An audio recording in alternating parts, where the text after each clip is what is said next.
দর্শক, আসাদ পরিবারের ৫৪ বছরের শাসনের অবসান ঘটল সিরিয়ায়। সেখানে এখন বেশ কয়েকটি সশস্ত্র গ্রুপের নিয়ন্ত্রণ। আসাদের পালিয়ে যাওয়া এবং আসাদহীন সিরিয়া কেমন হবে, ভূ রাজনৈতিক নিরাপত্তা পরিস্থিতি জানতে আমরা কথা বলবো নিরাপত্তা বিশ্লেষক মেজর অবসরপ্রাপ্ত ইমদাদুল ইসলামের সাথে।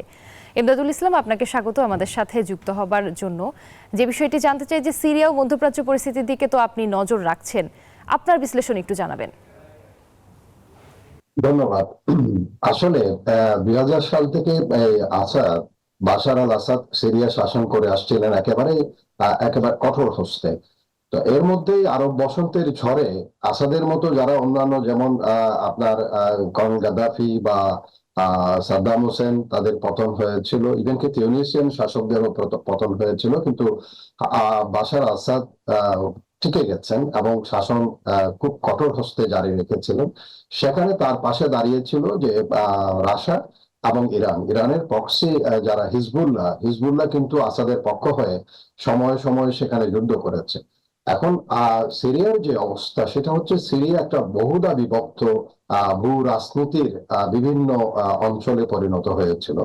সেখানে একদিকে সুন্নিদের বিরুদ্ধে যেমন আসাদ অবস্থান গ্রহণ করেছিল, আবার কুর্দি যে পিকেকে আছে তাদের পক্ষ নিয়েছিল। সেটার জন্য আবার তুরস্ক সেখানে আসাদের বিপক্ষে অবস্থান নিয়েছে এবং মার্কিন যুক্তরাষ্ট্র সেখানে তুরস্কের সহযোগী হয়েছে সময়ে সময়ে।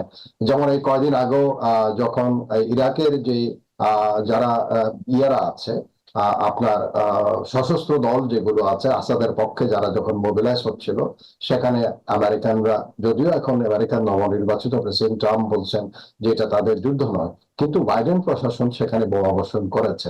অন্যদিকে যখন হোমস থেকে বা আরো আগে আলেপ্পো থেকে হোমস দখল করে সামনের দিকে এই বিদ্রোহীরা আগাচ্ছিল, সেখানে আবার রাশিয়ানরা বোমা বর্ষণ করেছে।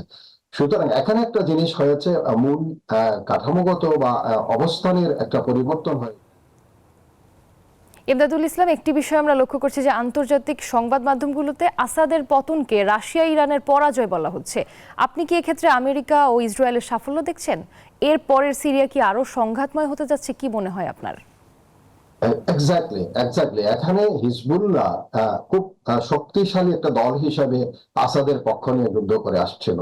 তো সেখানে এই অতি সম্প্রতি ইসরায়েল সেখানে হিজবুল্লাহকে অনেকটা বেকায়দা অবস্থায় ফেলে দিয়েছে। তাদের অবস্থানগুলোর উপরে ক্রমাগত বোমাবর্ষণের মাধ্যমে তারা যেন তাদের ফোর্স মোবিলাইজ করতে না পারে, সেরকম একটা অবস্থা সৃষ্টি করেছিল। অন্যদিকে রাশিয়ান, একটু আগেই আপনাদের এই যে ইয়েতেই শুনছিলাম যে সেখানে রাশিয়া বলছে তারা সর্বতোভাবে এই বিদ্রোহীদের বিরুদ্ধে অবস্থান গ্রহণ করবে এবং হিজবুল্লাহ কোনো না কোনো ভাবে আবার সেখানে নাক গলাবে। ইরাকি যারা বিভিন্ন দল উপদল আছে আসাদের পক্ষে। এবং একটা জিনিস হচ্ছে কি, আপনি যেটা রাইটলি বলেছেন যে সিরিয়ার অবস্থা কিন্তু, বা সিরিয়ার বিষয়টা এখানে কিন্তু অতি সত্বর যে একটা সমাধান হবে তেমন কোনো আশা নাই।